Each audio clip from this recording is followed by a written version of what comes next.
जय सीताराम। दोस्तों, ये ज़िंदगी जीने का नाम है।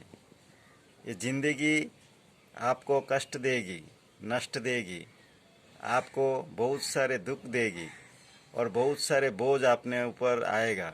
लेकिन ये सारे अपने कर्मों के फल समझ के स्वीकार कर लेना चाहिए, क्योंकि ये कभी ना कभी आपने ये गलती किया है, इसलिए आपको इस ज़िंदगी में इसको झेलना पड़ रहा है। ये आपका कर्मों का फल है, इसको खुशी खुशी स्वीकार कर लेना ही अच्छा है। नहीं तो तुम्हें ज़िंदगी नर्क जैसा लगेगा और ज़िंदगी जीने से आपको अच्छा नहीं लगेगा और आप लोग इस ज़िंदगी को ख़त्म करने के भी सोच सकते हैं। ऐसे बहुत बार आपके ज़िंदगी में आया होगा कि ये कैसा ज़िंदगी है, जीने से अच्छा है मर जाना। लेकिन एक बात याद रखिए, इस ज़िंदगी यानी इस शरीर में जब तक जीवित हो तब तक आप लोग इस कर्म को अच्छी तरह कर सकते हो। आपका जितना भी गलती हुआ है उस गलती को सुधार सकते हो।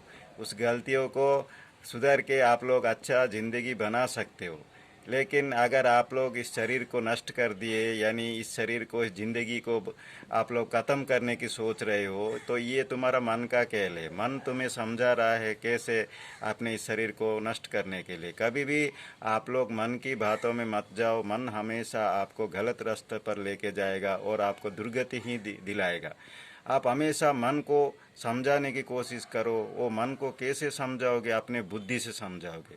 और बुद्धि कैसे आएगा? वो तुम अगर अपना बुद्धि को उस भगवान के चरणों में लगाओगे और आत्मा के बल से उस बुद्धि के द्वारा आप लोग अपने मन को समझा सकते हो। आपका मन आपको हमेशा कष्ट देगा और नष्ट ही देगा, क्योंकि ये मन का स्वभाव है। इसलिए आप लोग कभी भी अपने मन को मत सुनो और अपने आत्मा की सुनो। और जितना हो सके उतना आप लोग उस मन को उस भगवान के चरणों में लगाओ। ये मन सिर्फ और सिर्फ एक ही रास्ते में ये ठीक हो सकता है, वो है सिर्फ भगवान की रास्ता यानी आध्यात्मिकता से।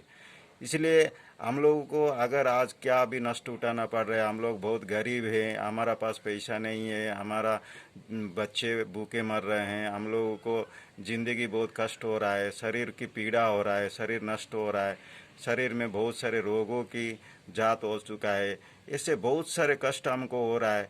और संसार के सारे लोग हमसे दूर हो रहे हैं, कोई भी हमसे ठीक से बात नहीं कर रहा है, हम लोगों को अपने घर में भी शांति नहीं है, हर दिन हमको कष्ट हो रहा है, हर क्षण आपको अगर आप नर्क जैसा लग रहा है, तब भी आपको खुशी खुशी अपने ज़िंदगी को जीने की सोचना चाहिए, मरने की नहीं। ऐसे भी मरण तो सत्य है और एक ना एक दिन आने ही वाला है, तो उसके लिए क्यों सोचना है हमें? चाहे जितना भी कष्ट उठाना पड़े उठो, लेकिन कोशिश करो ज़िंदगी में। एक बात की याद रखो कि अगर जो भी हो रहा है वो उसमें भगवान का कोई हाथ नहीं है, हम लोगों का हाथ है। भगवान ने हमको विवेक दिया है काम करने के लिए, सोच समझ के काम करने के लिए। अगर हम लोग अपने विवेक को काम में नहीं लगाएंगे और अपनी मर्जी से काम करेंगे और अपनी मर्जी से ज़िंदगी को भोगने की कोशिश करेंगे और बाद में हम लोग भगवान को दोष देंगे, तो ये ठीक नहीं है। ये भगवान का कोई इसमें हाथ नहीं होता। भगवान तो हमें दिए हैं इस शरीर को, भगवान हमको ये चार दो हाथ दो पैर और सही विवेक दिए हैं, दिमाग दिए हैं हमको सोचने के लिए। तो हम लोग उसको हम लोग व्यवहार नहीं कर पाते, हम लोग उसको मन की बात सुन के खराब रास्ते में चले जाते हैं और ज़िंदगी को भोगना ही अपना ज़िंदगी मान लेते हैं। नहीं, ज़िंदगी को भोगना ज़िंदगी नहीं है। ज़िंदगी को भोगने के साथ साथ हमको अपने भगवान को भी ध्यान में रखना है और हमेशा हमको हर क्षण अपना हर कर्म को इस भगवान के समर्पित करना है। क्योंकि अगर हम लोग हर रोज़ हर क्षण अगर हम लोग जो भी काम कर रहे हैं उस काम को भगवान को समर्पित करके करेंगे, तब हमारा ज़िंदगी में कभी भी हम लोग गलत काम नहीं कर सकते। हम लोग हमेशा अच्छा ही काम करेंगे और जो भी हमसे गलती हो गया है, अतीत में जो भी हमने गलती कर दिया है, उसको तो हम लोग लौटा के नहीं ला सकते, उसको हम लोग सुधार सकते हैं। उसका कर्मों को, उन पापों को, जो हमने पाप कर दिया है उस पाप को हम लोग सुधार सकते हैं, उसका प्रायश्चित कर सकते हैं और प्रायश्चित करके अपनी ज़िंदगी को फिर से पाप मुक्त बना सकते हैं। भगवान ने ये हमको चांस दिए हैं कि आपने किए हुए गलती को आप लोग प्रायश्चित करके उसको सुधार सकते हो, उसको माफ़ कर सकते हो। भगवान ने कभी भी हमको ये नहीं कहा कि तुम लोग गलती किया है, तुम लोगों ने पाप किया है, तो तुम लोगों के अब तरफ मैं नज़र उठा के नहीं देखूंगा। ये हम लोगों का अज्ञान की वशत हम लोग समझ रहे हैं, तो हम लोग पाप किए तो और पाप किए जा रहे हैं। लेकिन नहीं, अगर आप चाहे तो जितने भी पाप कर दिए हैं अपनी ज़िंदगी में, आप लोग चाहे तो आप लोग अपना पापों को प्रायश्चित करके आप अच्छे ज़िंदगी जी सकते हैं। ऐसे संसार में बहुत सारे ऐसे उदाहरण हैं, आप लोग देख सकते हैं। ऐसे बहुत सारे उदाहरण हैं जो लोग बहुत पाप किए हैं, बहुत लोगों को दुख पीड़ा पहुंचा है, लेकिन बाद में वो लोग अपनी ज़िंदगी को बदल दिया है। जैसे डाकू रत्नाकर और जैसे चंडाशक, ये जो असक जो चंडाशक थे वो धर्माशक में हो गए, धर्माशक हो गए, और जो डाकू रत्नाकर थे वो वाल्मीकि बन गए। तो ये सब वो भी पाप कर रहे थे, लेकिन जब उनको उनकी पापों की समझ में आ गई, जब उनको प्रायश्चित करने की सोच में आया, तो उन लोगों ने प्रायश्चित किया और अपनी ज़िंदगी को ऐसे बेहतर बनाया कि उनका ज़िंदगी हमेशा के लिए अमर होकर रह गए इस दुनिया में। इसलिए ज़िंदगी में कष्ट पीड़ा जो भी आ रहा है, जो भी जितना भी दुख झेलना पड़ रहा है झेलो, कभी भी ज़िंदगी को ख़त्म करने की मत सोचो। ज़िंदगी क्या तुम्हारा नहीं है, तुम्हारा नहीं है ज़िंदगी। ये तुम लोग समझ रहे हो कि मैं अपने माँ बाप की गोद से जन्म लिया हूँ, माँ बाप से हमारा ज़िंदगी दिए, नहीं। माँ बाप तो एक माध्यम है तुम्हारे ज़िंदगी पाने के लिए, इस शरीर पाने के लिए। लेकिन इस शरीर किस लिए पाए हो, किस लिए आपको मिला है, ये सिर्फ भगवान आपको दिए हैं अपने कर्मों के फल के हिसाब से। अगर आप कहीं पर हो, आप आज गरीब हो या अमीर हो या चाहे जो भी हो, लेकिन अगर आप लोग अगर मन की शांति नहीं है तो समझ लीजिए कि एक आपका कर्म की फल है। यानी अगर देख रहे हो संसार में बहुत सारे लोग ऐसे हैं जो जिनके पास करोड़ों रुपए हैं, लेकिन वो भी मंदिर में जाते हैं तो भीख मांगते हैं। कहते हैं कि गरीब मंदिर के बाहर भीख मांग रहा है और अमीर मंदिर के अंदर भीख मांग रहा है। ये क्यों हो रहा है ऐसा? अमीर जो समझ रहे हैं हम लोग के, वो जो गाड़ी बंगले में रह रहे हैं, क्या वो सभी खुशी है, शांति में है? नहीं, ऐसे बात नहीं है। हर किसी के लिए दुख की पीड़ा उठाना पड़ रहा है। वो लोग हमसे ज़्यादा दुख उठाते हैं, ज़्यादा अपनी ज़िंदगी में बहुत सारे कार्यों की संभालते हैं, बहुत सारे कष्ट उठाते हैं। इसलिए आज उनके पास पैसा है, लेकिन उनके जो कर्म के वो जो पैसा है उसको सही रास्ते में अगर नहीं व्यवहार करेंगे तो उनको भी बहुत सारी दुखों की सामना करना पड़ रहा है। अगर हर कोई अमीर अगर धनी होता तो वो कभी भी भगवान के पास नहीं जाता, भगवान को भीख नहीं मांगता। यही हमारा बहुत बड़ा गलती हो जाता है कि हम लोग जब भी हमको कोई कष्ट हो रहा है, दुख हो रहा है, पीड़ा हो रहा है, तो हम लोग भगवान को तुरंत याद कर देते हैं, हे भगवान हमको सहायता करो, हमको इस ज़िंदगी से बचाओ, इस नरक से बचाओ। लेकिन जब भगवान के आशीर्वाद हो जाता है, आप इस नरक से छूट जाते हो, तो आप लोग फिर से क्या करते हो, इस ज़िंदगी में, इस संसार के भोग विलास में अपने ज़िंदगी को बिता देते हो। यही तुम्हारा बहुत बड़ा गलती हो रहा है मानव का, हम लोगों का। हम लोगों ने ज़िंदगी में जब भी कष्ट आते हैं तो भगवान को याद करते हैं, जब कष्ट दूर हो जाते हैं तो हम लोग फिर से वही पाप कर रहे हैं, वही खराब काम कर रहे हैं। हम लोग फिर से भगवान से मुंह मोड़ के इस संसार की ओर आकर्षित हो रहा है और इस संसार के सारे भोगों को भोगने की कोशिश कर रहे हैं। यही हमारा सबसे बड़ा गलती है। ऐसे गलती दोबारा मत कीजिए, क्योंकि भगवान का ये गलती बार बार करने से भगवान भी तुमको माफ़ नहीं करेंगे। गलती हो गया तो हो गया, उसको सुधारने की कोशिश करो और अपनी ज़िंदगी को बेहतर बनाओ। ज़िंदगी को जितना चाहे उतना अगर इस संसार में रहते हुए भी काम करना है तो बहुत अच्छा है। इस संसार को छोड़ने की कभी ये मत सोचो, क्योंकि ये संसार तुम्हें मिला है संसार को जीने के लिए, संसार में जीने के लिए अपनों से यानी अपने रिश्तों को संभालते हुए उनके साथ जाए। जितना भी कष्ट मिले आपको, उनके द्वारा आपको जितना भी नष्ट मिले, जितना भी आपको शरीर की पीड़ा मिले, वो सब झेलना ही आपका लिए धर्म है, क्योंकि उसी से आपका परीक्षा यानी आपका प्रायश्चित हो रहा है और आपका ज़िंदगी में कुछ सुधार होने वाला है। भगवान हमेशा भक्तों को परीक्षा करते हैं, क्योंकि वो ये चाहते हैं कि मेरा भक्त जो आए वो तपे और पाप मुक्त होकर अच्छे मन से और पूरा ज़िंदगी को उनके चरणों में समर्पित करके आए। इसलिए वो हमेशा हमको कष्ट ही दे रहे हैं। कष्ट को अपने ये मत समझो कि मुझे भगवान ने कष्ट दिए। भगवान हमारा परम पिता है, वो कभी भी हमको कष्ट नहीं देंगे। वो सिर्फ अपने बच्चों को सुधारना चाहते हैं, बच्चों को ठीक रास्ते पर लाना चाहते हैं। इसलिए हम लोग कभी भी अपनी ज़िंदगी को ऐसे गंवाना नहीं, ऐसे खराब रास्ता में लेके जाना नहीं। हम लोग भगवान की ओर जाते हैं। अगर कुछ भी बहुत समय हम लोग का अगर दुख में झेलना पड़ता है तो हम लोग सोच लेते हैं कि नहीं, भगवान को पूजा करने से, भगवान को प्रार्थना करने से हमको कुछ नहीं मिलने वाला है। कैसे कुछ नहीं मिल रहा है? मिलता है ना, अपने मन की शांति, आत्मा की शांति। ये कहीं पे नहीं मिलने वाला है दोस्त। चाहो तुम जाके पूछ लो, जितने भी दुनिया में अमीर लोग बैठे हैं, जितने भी महान यानी जो संसार में प्रतिष्ठित लोग हैं, उनके जाके पूछ लो, क्या वो लोग सुख शांति में हैं? नहीं।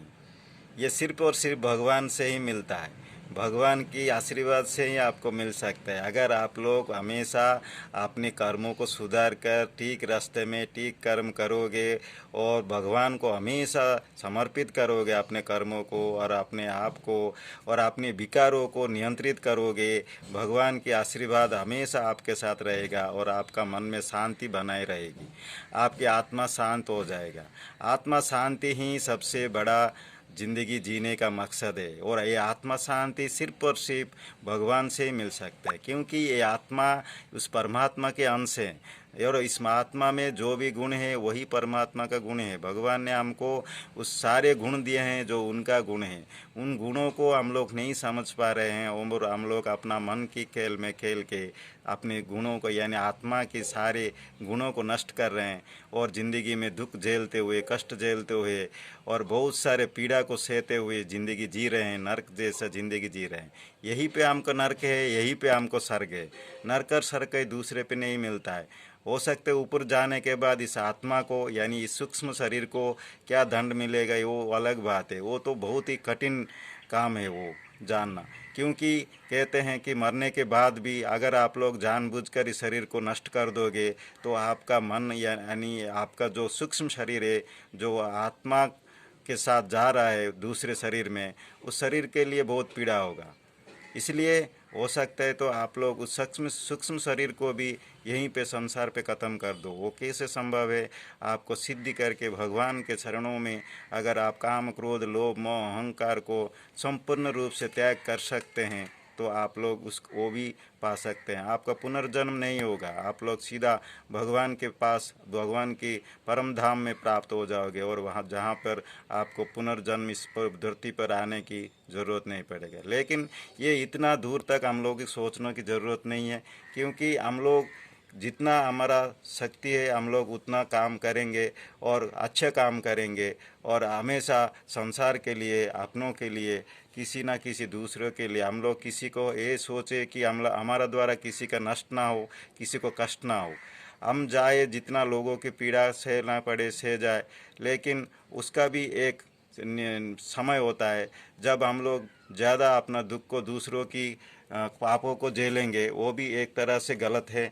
उनको पापों जो भी आप लोगों को ऊपर ज़्यादा पाप कर रहे हैं, आपको समझ में आ रहा है, आपका विवेक बोल रहा है कि ये तुम्हारे साथ अन्याय कर रहा है, तो उसको विरोध करने के भी, उसको भी सही रास्ते में लाने के भी हमको कोशिश करना चाहिए।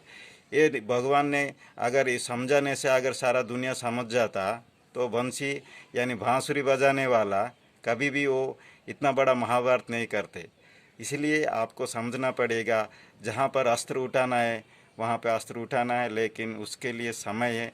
और भगवान ने ये भी कह दिया है कि हर किसी को क्षमा करने की शक्ति रखो, क्योंकि क्षमा से लोगों का बहुत भला हो सकता है। क्योंकि उसी वक्त अगर क्षमा कर दोगे तो हो सकता है वो तुम्हारा जो शत्रु है वो आपका मित्र बन जाए।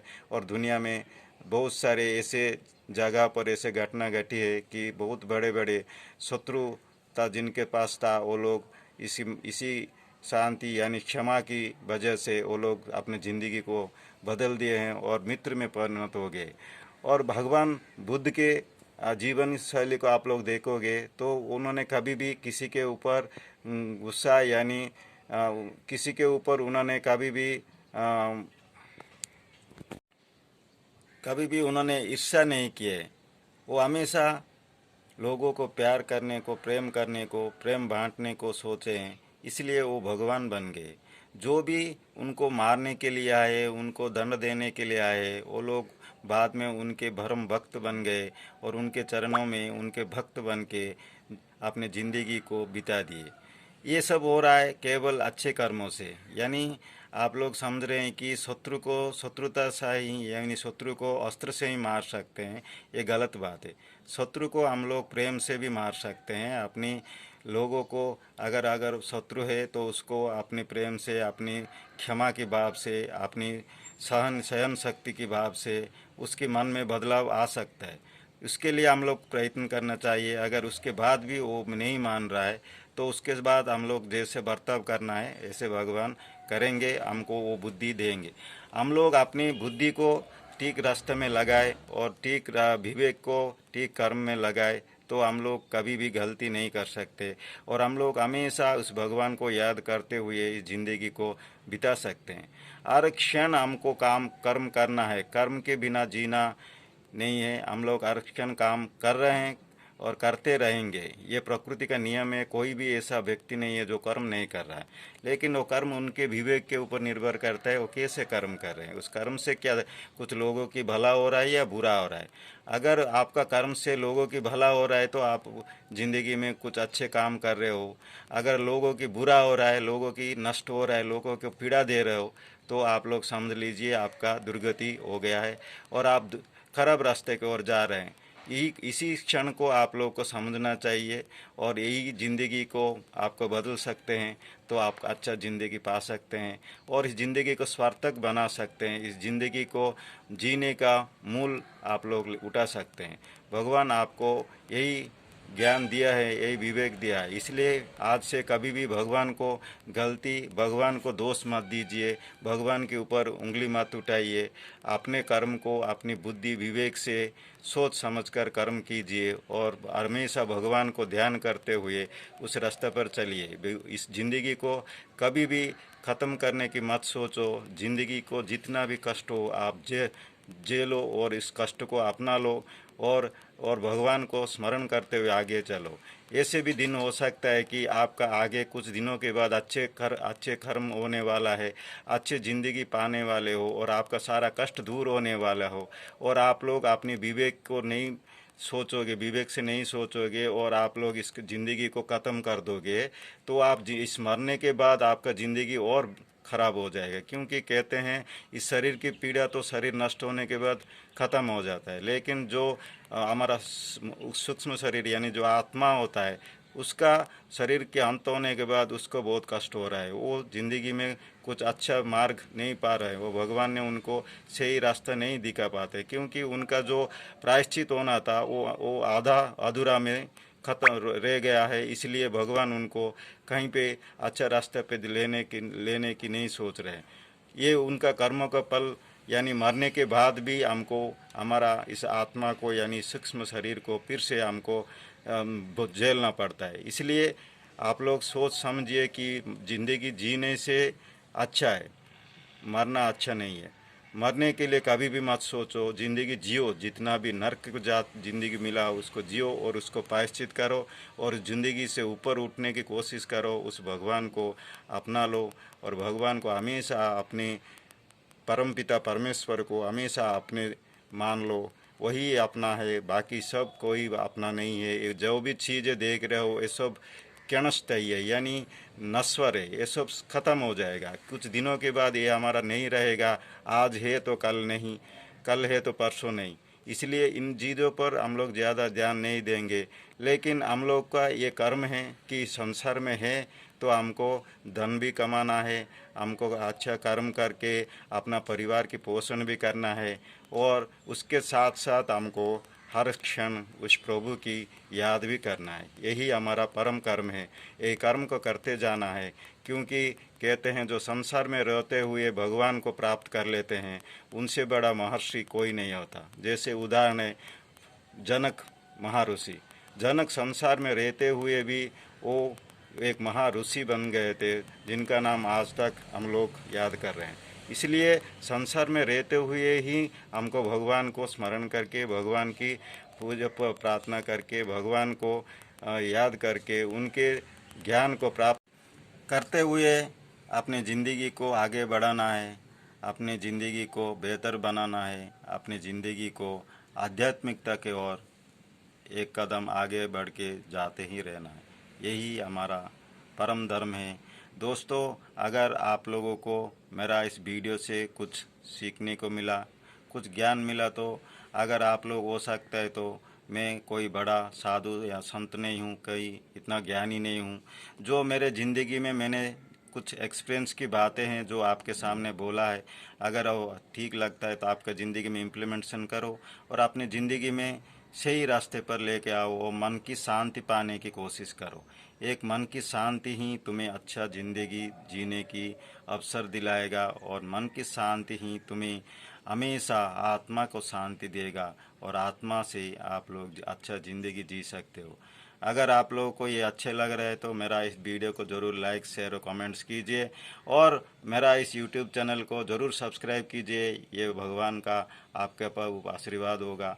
जय श्री राम, जय सीताराम, जय श्री राम।